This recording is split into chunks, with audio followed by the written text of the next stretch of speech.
Me quedé paralizada cuando mi entenado levantó su copa de sidra en la cena de Navidad. Me miró directamente a los ojos, con una sonrisa cruel, y dijo frente a toda la familia: «Tú no eres parte de esta familia. Nadie aquí te quiere». Lo que más me destrozó no fueron sus palabras, sino la carcajada de mi esposo sentado a mi lado, quien no movió un dedo para defenderme. Todos rieron. Mis manos temblaban sosteniendo los cubiertos mientras el silencio posterior resonaba en mis oídos como campanas. Me levanté de esa mesa sin decir una palabra. Tomé mi bolso y salí de esa casa que yo misma había regalado, dejándolos con sus risas todavía flotando en el aire. Lo que ninguno de ellos sabía era que yo tenía el poder de cambiar sus vidas para siempre. Y al día siguiente, la cuenta llegaría. Una cuenta que jamás imaginaron que tendrían que pagar. Sigue mi historia hasta el final y comenta la ciudad desde donde me estás viendo para saber qué tan lejos ha llegado mi relato. Esa noche manejé de regreso a mi departamento con las lágrimas nublando mi vista, las luces navideñas de la ciudad convirtiéndose en manchas borrosas de colores. Cada semáforo en rojo era una tortura, un momento más para revivir la humillación. Podía escuchar la risa de Roberto, mi esposo de apenas 2 años, mezclándose con la de su hijo Mauricio. 2 años que me hicieron creer en el amor de nuevo después de décadas de soledad. Mi nombre es Beatriz Elena Mendoza, tengo 68 años y pensé que había encontrado mi segunda oportunidad de ser feliz. Mi primer esposo, Alfredo, murió hace 15 años de un infarto fulminante. Nos habíamos casado muy jóvenes, yo apenas con 19 años, y construimos una vida modesta pero digna. Alfredo trabajaba como contador en una empresa textil y yo daba clases de primaria en una escuela pública. Nunca tuvimos hijos, algo que me dolió profundamente durante años, pero que terminé aceptando como el designio de Dios. Después de su muerte, me hundí en una depresión que duró años. Mis amigas me invitaban a salir, a los bailes del club, a las tardeadas de los domingos, pero yo solo quería quedarme en casa viendo telenovelas y cuidando mis plantas en el balcón. Fue en la boda de la hija de mi comadre Rosario donde conocí a Roberto. Él tenía 72 años, era viudo también, y me pareció un caballero encantador. Bailamos toda la noche canciones de Pedro Infante y José Alfredo Jiménez. Me hacía reír con sus historias, me abría la puerta del coche, me mandaba flores a mi casa. Después de tantos años de soledad, sentir esas mariposas en el estómago otra vez me hizo sentir joven. Me cortejó durante 6 meses antes de proponerme matrimonio en el malecón, al atardecer, con un anillo sencillo pero hermoso.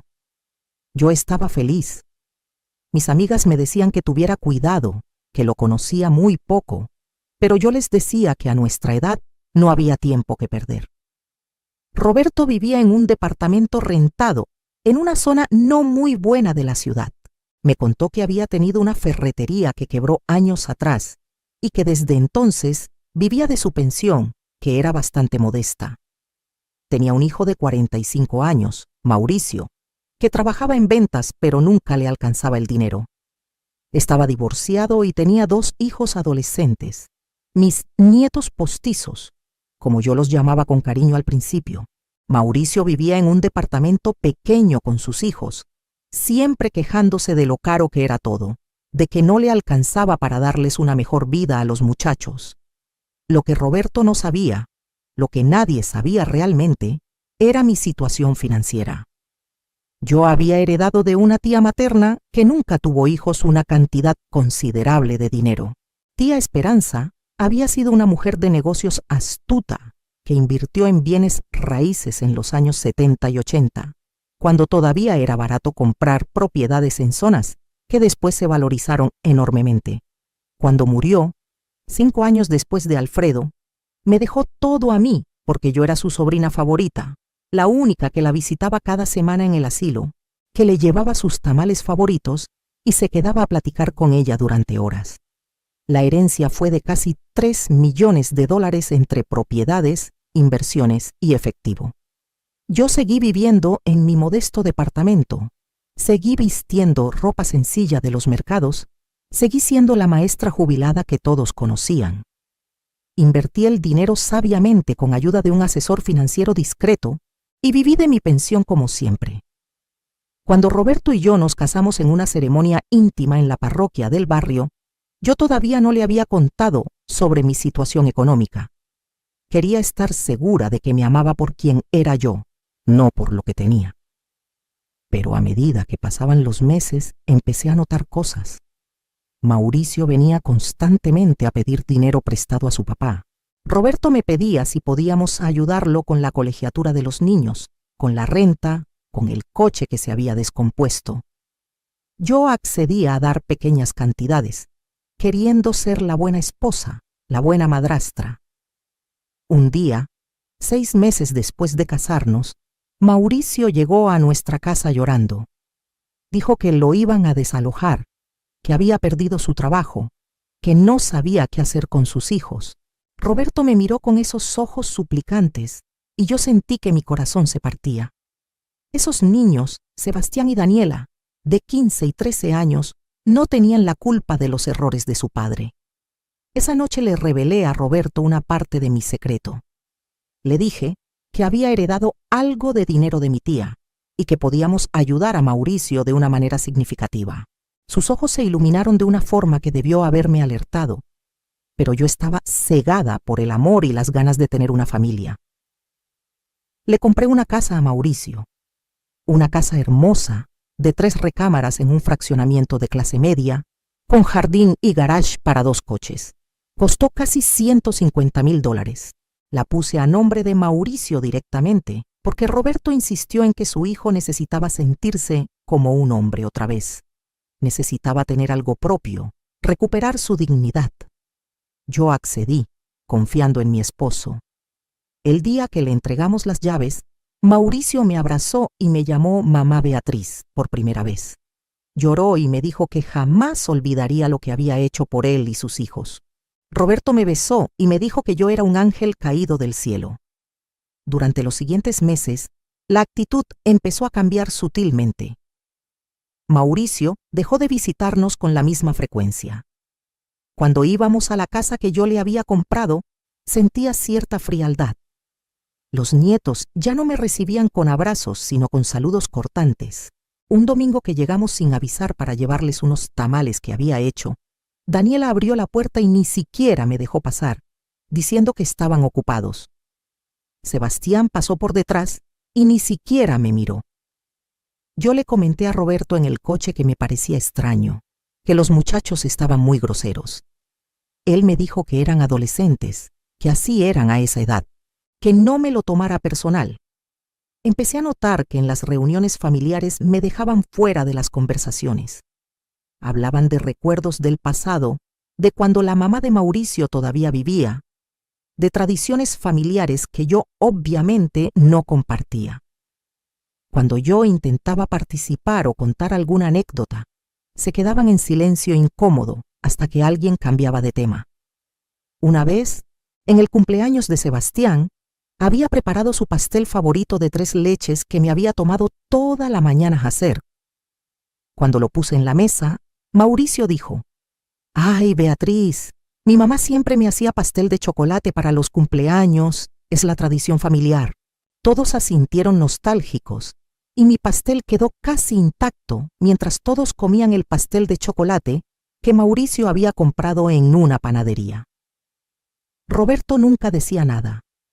Cuando yo le comentaba que me sentía excluida, me decía que era mi imaginación, que su familia me quería mucho, que les diera tiempo. Yo quería creerle.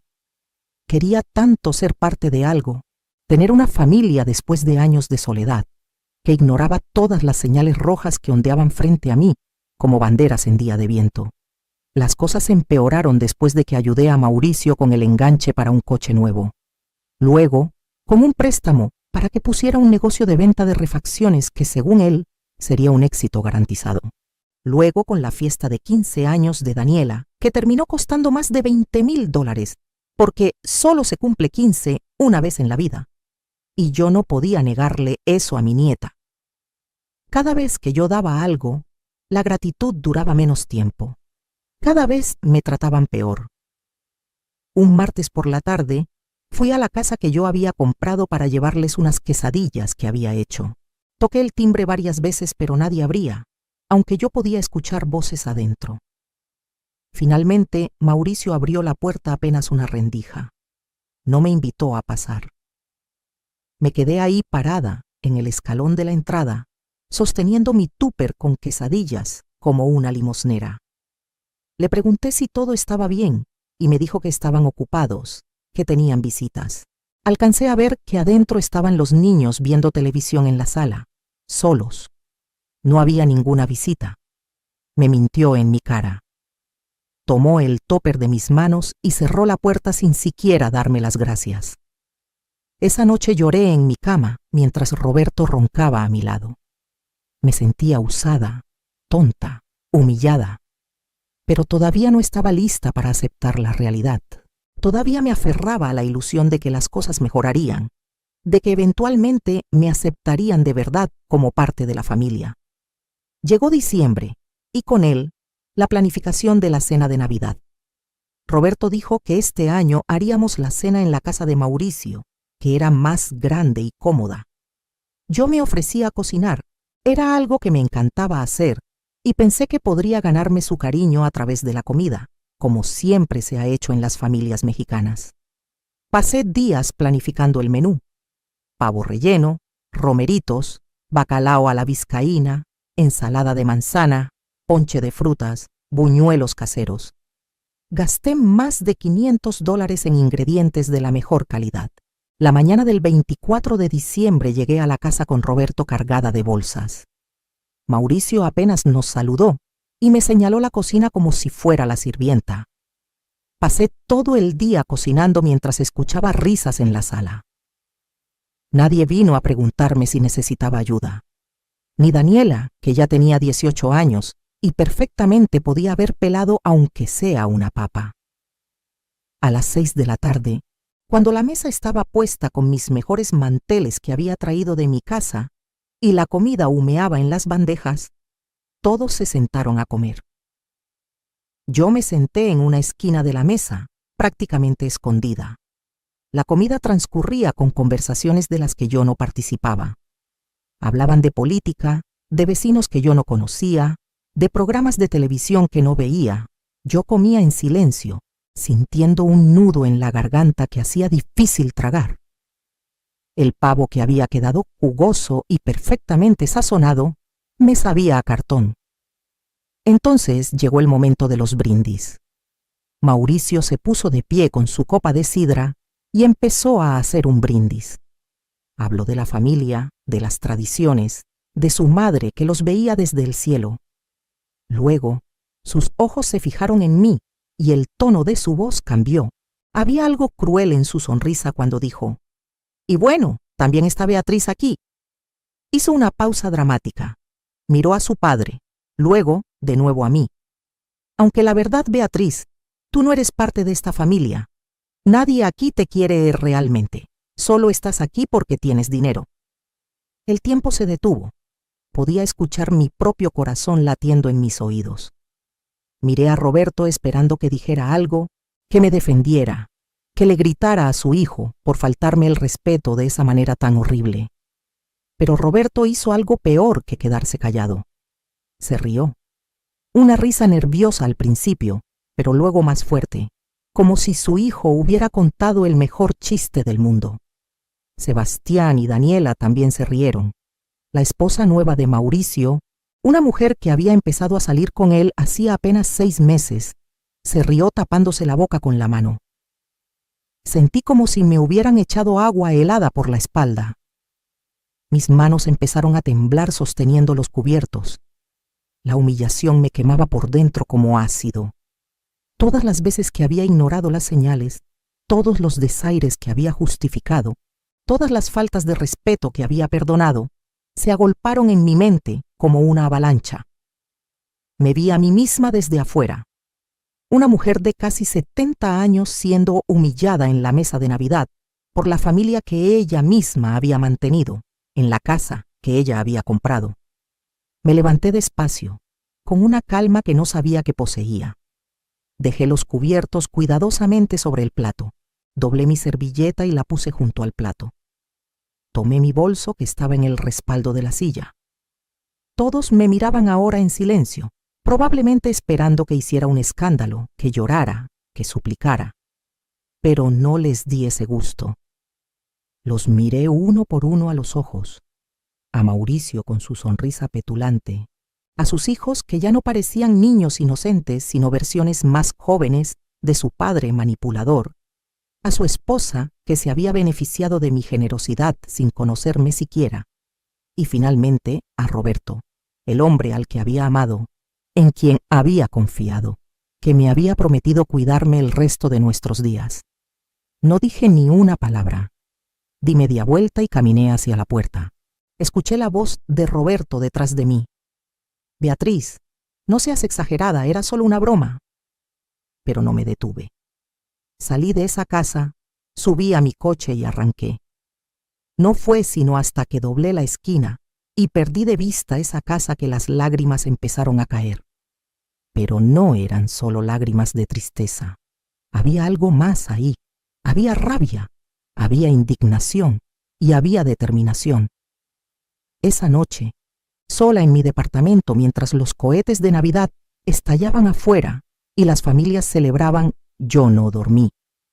Me quedé despierta tomando té de manzanilla y pensando en todo lo que había dado, en todo lo que había soportado, en todas las veces que había dejado que me trataran como menos. Y entonces recordé algo que me había dicho mi tía Esperanza poco antes de morir, algo que en su momento no entendí completamente. Beatriz, el dinero no compra el amor, pero sí revela quién te ama de verdad. Úsalo sabiamente, y cuando descubras a los buitres, no tengas piedad. Había sido una tonta, una vieja tonta y romántica que confundió la soledad con el amor, que regaló su dignidad junto con su dinero. Pero ya no más. Si ellos querían jugar ese juego, si pensaban que yo era solo una vieja estúpida con dinero que podían usar y humillar, estaban muy equivocados. Porque había algo que ninguno de ellos sabía. La casa que le había regalado a Mauricio técnicamente no era suya todavía. Cuando compré esa propiedad, mi asesor financiero, el licenciado Gutiérrez, me había aconsejado que mantuviera la escritura a mi nombre hasta estar absolutamente segura. Señora Beatriz, me había dicho, usted apenas conoce a esta familia, protéjase. Yo le había dicho que no se preocupara, que eran buena gente. Él insistió y finalmente llegamos a un acuerdo. La casa se pondría a nombre de Mauricio mediante un contrato de comodato con una cláusula muy particular.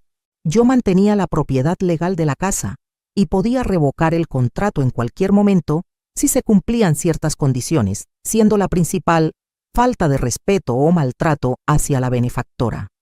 Mauricio había firmado esos papeles sin leerlos realmente, emocionado por tener una casa, sin prestar atención a la letra pequeña. Además, todos los préstamos que le había dado a Mauricio para su negocio, para el coche, para la fiesta de Daniela, yo los había documentado meticulosamente. Cada uno tenía un pagaré firmado. El licenciado Gutiérrez había insistido, y aunque en su momento me pareció excesivo porque era familia, ahora agradecía su previsión. En total, Mauricio me debía casi $250,000 en préstamos documentados legalmente. Y luego estaba Roberto, mi querido esposo Roberto, que se había reído junto con su hijo mientras me humillaban.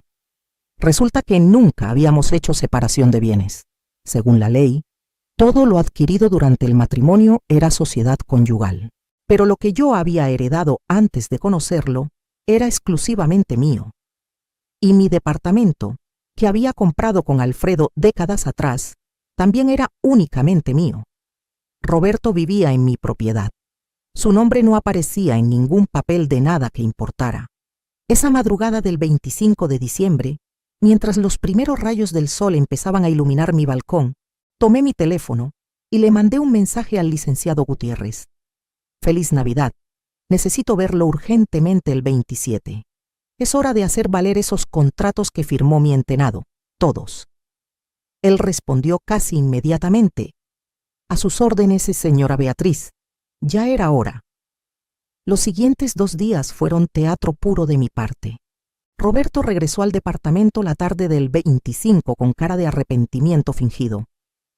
Me trajo flores compradas en el Oxxo de la esquina y me dijo que su hijo se había pasado de la raya, que había hablado con él, que no volvería a pasar. Yo lo escuché en silencio, asentí suavemente y acepté sus disculpas con una sonrisa triste. «Está bien, Roberto», le dije con voz quebrada. «Entiendo que la familia de sangre es primero. No debí esperar otra cosa». Él me abrazó y me dijo que no dijera eso, que yo también era familia. Yo apoyé mi cabeza en su hombro y dejé que me consolara, mientras por dentro calculaba exactamente cómo proceder. El 27 por la mañana le dije a Roberto que iba a ver a mi comadre Rosario para desahogarme. En realidad, fui directo al despacho del licenciado Gutiérrez. Pasamos 3 horas revisando cada documento, cada contrato, cada pagaré. «Tiene todo lo necesario para recuperar la propiedad y exigir el pago de las deudas», me confirmó. «¿Quiere proceder?». Le dije que sí, pero que quería hacerlo de una manera específica. Quería que sintieran exactamente lo que yo había sentido: la traición de alguien en quien confiaban. Mauricio me llamó el 28.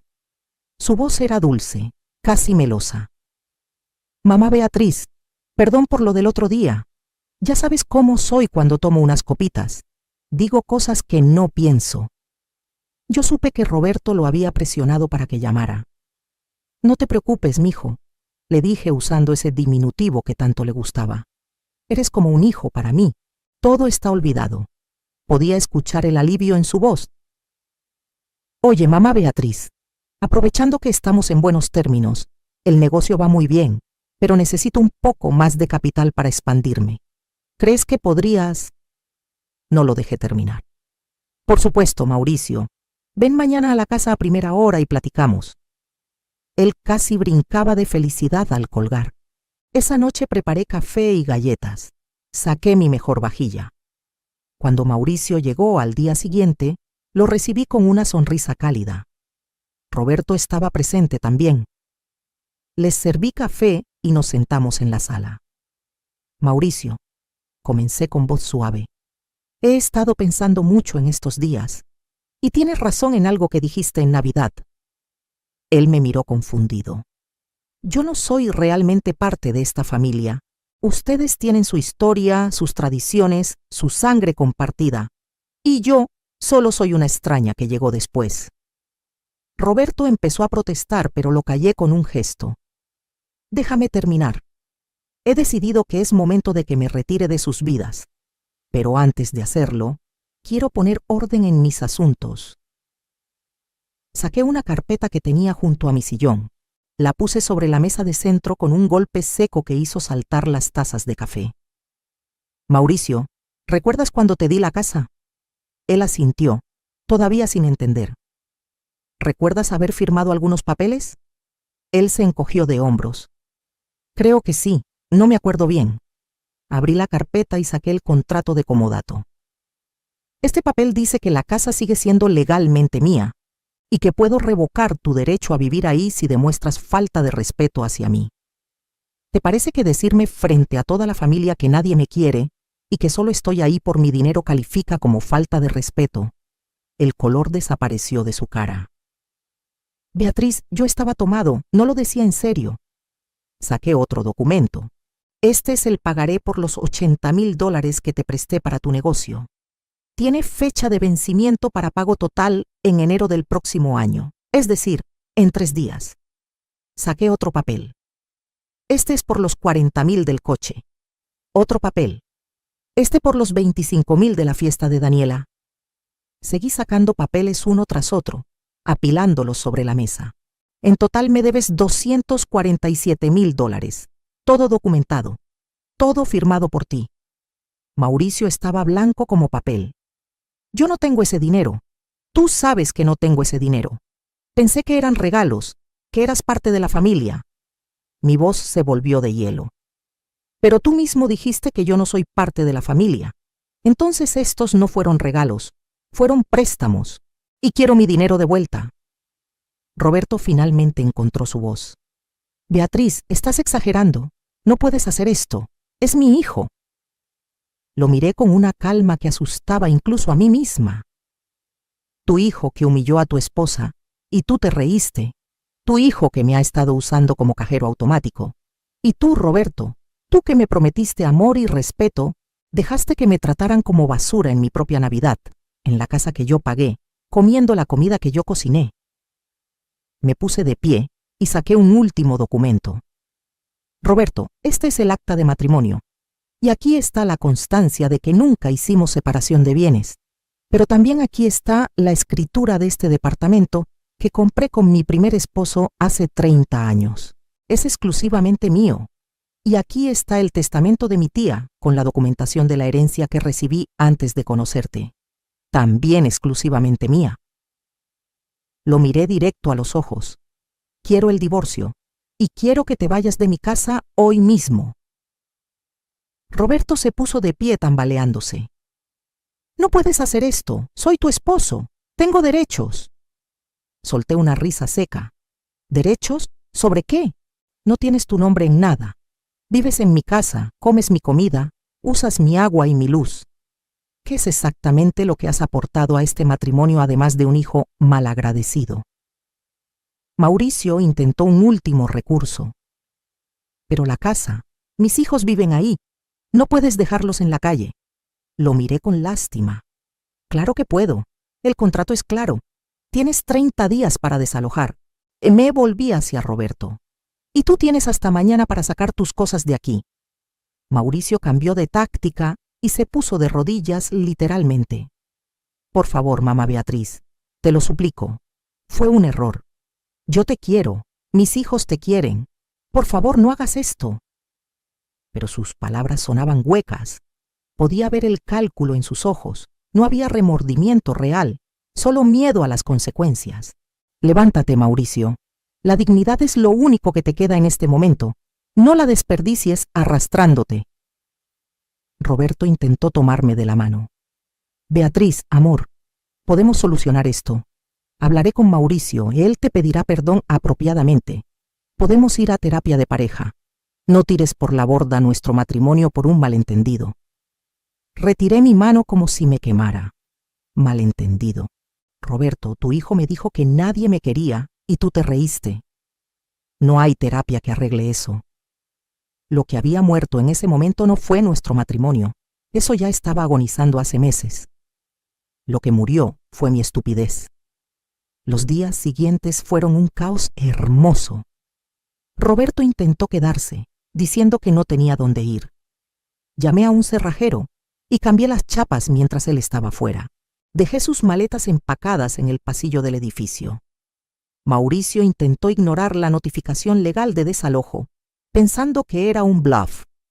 El licenciado Gutiérrez procedió con todos los recursos legales. Cuando la orden judicial llegó, Mauricio finalmente entendió que iba en serio. Me llamaron de todo. Vieja amargada, vieja loca, vieja interesada que solo quería quedarse con todo. Mauricio le dijo a todo el que quisiera escuchar que yo era una víbora que había engañado a su pobre padre viejo para robarle. La ironía no podía ser más deliciosa. Roberto me mandó mensajes durante semanas rogando otra oportunidad, diciéndome que me amaba. Le respondí una sola vez: si me amaras, me hubieras defendido. Los nietos, Sebastián y Daniela, aparecieron un día en mi puerta. Pensé que venían a insultarme, pero estaban llorando. Abuela Beatriz, dijo Daniela, por favor perdona a mi papá. No sabemos dónde vamos a vivir. Por un momento, muy breve, sentí que mi resolución flaqueaba. Pero entonces recordé cómo se habían reído esa noche de Navidad. Daniela, tú tienes 18 años, tu hermano tiene 20. Son lo suficientemente grandes para saber la diferencia entre el bien y el mal. Ustedes se rieron cuando su padre me humilló. Pudieron haber dicho algo, haber mostrado aunque sea un mínimo de decencia. Pero no lo hicieron. Las consecuencias de esa decisión no son mi responsabilidad. Mauricio intentó el camino legal. Contrató a un abogado barato que intentó argumentar que había sido coerción, que yo había abusado de mi posición para hacer que firmara contratos desfavorables. El licenciado Gutiérrez destruyó cada argumento. Los contratos eran claros, las firmas eran legítimas, había testigos. Mauricio perdió cada batalla legal. Al final, tuvieron que mudarse a un departamento pequeño en una zona barata de la ciudad. Mauricio tuvo que vender el coche que yo le había ayudado a comprar para pagar parcialmente las deudas. Roberto terminó viviendo con ellos en ese departamento de 2 recámaras donde todos estaban amontonados. Mi comadre Rosario, que tenía contactos en todos lados, me contaba los chismes. Roberto dormía en el sofá. Mauricio había tenido que cerrar su negocio porque no podía pagar la renta del local. Los nietos habían tenido que dejar la universidad privada y buscar trabajos de medio tiempo. Algunas amigas me criticaban. Beatriz, son tu familia. Fuiste muy dura. Pero mi comadre Rosario me defendía siempre.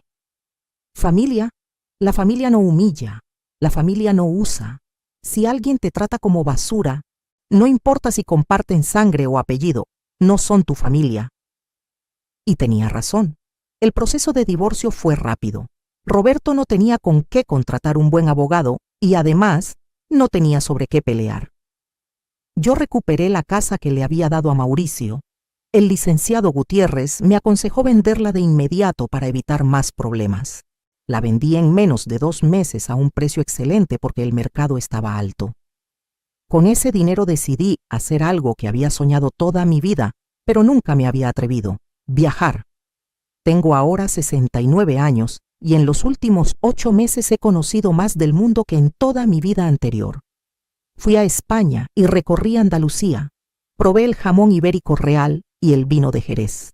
Fui a Machu Picchu en Perú y lloré de emoción viendo esas ruinas ancestrales. Visité las playas de Colombia y bailé salsa con hombres que me hacían sentir hermosa sin importar mi edad. Fui a Argentina y comí el mejor asado de mi vida en una estancia en La Pampa. Conocí a otras mujeres viajeras, algunas más jóvenes, otras de mi edad, todas con historias de haberse liberado de algo o alguien. Hice amigas de verdad, mujeres que me invitan a salir porque disfrutan mi compañía, no porque quieren algo de mí. Aprendí a bailar tango en Buenos Aires. Tomé clases de cocina italiana en un pueblo pequeño de la Toscana. Me compré ropa bonita, no de marcas carísimas, pero sí de buena calidad. Ropa que me hace sentir bien. Me corté el cabello en un salón elegante de Madrid y el estilista me dijo que tenía los ojos más bonitos que había visto. Me saqué fotos en cada lugar que visité y las subí a mi Facebook, no para presumir, sino para documentar mi nueva vida. ¿Saben qué es lo más liberador? Despertar cada día y hacer lo que yo quiera. Desayunar a las 11 de la mañana si me da la gana. Cenar solo una copa de vino y queso si no tengo hambre. Leer un libro todo el día en pijama sin que nadie me juzgue. Gastar mi dinero en mí misma sin sentirme culpable. Darle propina generosa a una mesera que me atiende bien. Comprarle flores a mi departamento solo porque me alegran el día. Hace 2 meses, mientras tomaba un café en un bistró en el centro histórico de mi ciudad, vi a Roberto. Estaba más delgado, más viejo, encorvado. Caminaba con dificultad y vestía ropa arrugada. Pasó por el ventanal sin verme. Por un segundo sentí lástima, pero solo un segundo. Luego recordé su risa esa noche de Navidad y la lástima se evaporó. Seguí tomando mi café y comiendo mi croissant, disfrutando del sol de la mañana. La semana pasada recibí un mensaje de Daniela en Facebook. Había visto mis fotos de viaje. Abuela Beatriz, te ves muy feliz. Me da gusto por ti. Lamento mucho cómo te tratamos. Ahora que soy mayor lo entiendo. Ojalá algún día puedas perdonarnos. Leí el mensaje varias veces. Había sinceridad en sus palabras, o al menos eso parecía. Le respondí: Daniela, te agradezco tus palabras. El perdón es un proceso y todavía estoy en camino. Te deseo lo mejor en tu vida. Aprende de los errores de tu padre y nunca trates mal a alguien que te ha tendido la mano. No sé si volveremos a tener una relación alguna vez, pero al menos ya no siento ese nudo de resentimiento cuando pienso en ella. Mauricio nunca se disculpó. Roberto tampoco, no realmente. Sus intentos de reconciliación siempre venían cargados de justificaciones y culpabilización hacia mí. Si no hubieras exagerado tanto, si hubieras entendido que era solo una broma, si fueras más comprensiva con las dificultades de Mauricio, nunca un simple «lo siento, te fallé». Y la verdad, a estas alturas ya ni lo necesito. Mi asesor financiero me ayudó a reestructurar mis inversiones. Doné una cantidad considerable a un asilo donde cuidan a adultos mayores que no tienen familia. Establecí un fondo de becas para maestras jubiladas que quieran seguir estudiando. Ayudé económicamente a mi comadre Rosario cuando su hija tuvo un problema médico, porque ella sí es mi familia, la que elegí, la que me ha acompañado sin pedir nada a cambio. Aprendí que la familia no se define por la sangre o por un papel de matrimonio. Se define por el respeto, el amor real, la reciprocidad. Aprendí que la bondad no significa ser tapete de nadie, que la generosidad sin límites solo atrae a los abusivos, que está bien poner límites y está bien alejarse de quienes te dañan, aunque sean familia. Aprendí que nunca es tarde para empezar de nuevo. A mis casi 70 años estoy viviendo la mejor época de mi vida. Sí, estoy sola, pero no me siento sola. Estoy llena de experiencias nuevas, de lugares por conocer, de amigas que me importan y a quienes les importo. Llena de amor propio que por décadas me faltó. Hay días difíciles, no voy a mentir. Días en que me despierto y extraño la ilusión de tener una familia. Pero luego recuerdo que esa familia era una mentira, que el cariño que me mostraban era proporcional al dinero que yo daba. Y entonces me levanto, me preparo un buen desayuno, me arreglo bonita y salgo a vivir mi día. El otro día una señora en el supermercado, al verme eligiendo frutas, me dijo: «Ay, señora, qué bonita se ve, se nota que es feliz». ¿Y saben qué? Tiene razón, soy feliz. Quizás por primera vez en décadas, soy genuinamente feliz. No porque tenga dinero, el dinero siempre lo tuve guardado. Soy feliz porque me liberé. Me liberé de las expectativas de ser la buena esposa, la buena madrastra, la buena abuela. Me liberé de la necesidad de comprar afecto. Me liberé del miedo a estar sola. Esta historia no es solo sobre venganza, aunque no voy a negar que hubo satisfacción en hacerlos enfrentar las consecuencias de sus actos. Esta historia es sobre encontrarme a mí misma, sobre recuperar mi dignidad, sobre entender mi valor. A todas las mujeres que están leyendo esto, especialmente a las de mi generación, que crecimos con la idea de que nuestro valor estaba en servir a otros, en sacrificarnos por la familia, en quedarnos calladas cuando nos faltaban al respeto. No es tarde para ustedes tampoco. No es tarde para poner límites. No es tarde para exigir respeto. No es tarde para vivir para ustedes mismas. Si alguien te dice que no eres parte de su familia después de todo lo que has dado, créele y aléjate. Si tu pareja no te defiende cuando te faltan al respeto, esa no es tu pareja. Si tus actos de bondad solo atraen a quienes quieren aprovecharse, no significa que seas tonta, significa que encontraste a las personas equivocadas. Hay gente buena allá afuera. Hay gente que valorará tu bondad sin abusar de ella. Hace una semana volví de un crucero por el Caribe. Conocí a un señor viudo, Eduardo, de 71 años. Bailamos, platicamos, reímos. No sé si llegará a algo más, y la verdad no me importa. No estoy buscando a alguien que me complete, ya estoy completa.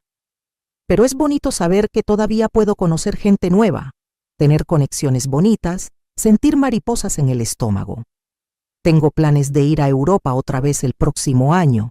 Quiero ver los fiordos de Noruega. Quiero caminar por las calles empedradas de Praga. Quiero tomar chocolate caliente en un café vienés. Quiero seguir coleccionando momentos, no cosas. Quiero seguir riendo, bailando, viviendo. Esa casa que recuperé y vendí era solo eso, una casa. Los $200,000 que Mauricio nunca va a terminar de pagarme son solo dinero. Lo que realmente recuperé fue algo mucho más valioso: mi amor propio, mi paz mental, mi libertad.